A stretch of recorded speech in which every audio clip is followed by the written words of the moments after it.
యేసు రక్తమే జయం పరిచర్య ప్రైజ్ ద లార్డ్. జూన్ 7వ తేదీ 2026. ఈరోజు దేవుని వాక్యము.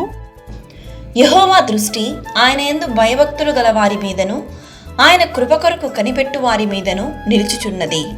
కీర్తనలు 33వ కీర్తన 19వ వాక్యము. యెహోవా యందు భయభక్తులు గల వారి చుట్టూ ఆయన దూత కావలియుండి వారిని రక్షించును. యెహోవా ఉత్తముడని రుచిచూచి తెలుసుకొనుడి. ఆయనను ఆశ్రయించు నరుడు ధన్యుడు.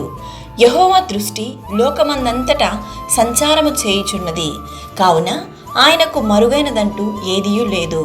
ఆయన సన్నిధిలో కనిపెట్టువారు రెండింతల కృపను పొందుకొనెదరు. యెహోవా దృష్టి నీతిమంతుల మీదనున్నది, ఆయన చెవులు వారి మొరలకు ఒగ్గి ఉన్నవి. యెహోవా కొరకు ఎదురుచూచువారు నూతన బలము పొందుదురు. కావున సింహపు పిల్లలు లేమి గలవై ఆకలిగొనును. యెహోవాను ఆశ్రయించు వారికి ఏ మేలు కొదవై ఉండదు. ఆయన ఒక్కడే మహా ఆశ్చర్య కార్యములు చేయువాడు, కావున ఆయన కృప నిరంతరముండును. సకల ఘనత మహిమ ప్రభావములు యేసయ్యకు మాత్రమే కలుగునుగాక. ఆమేన్. God bless you.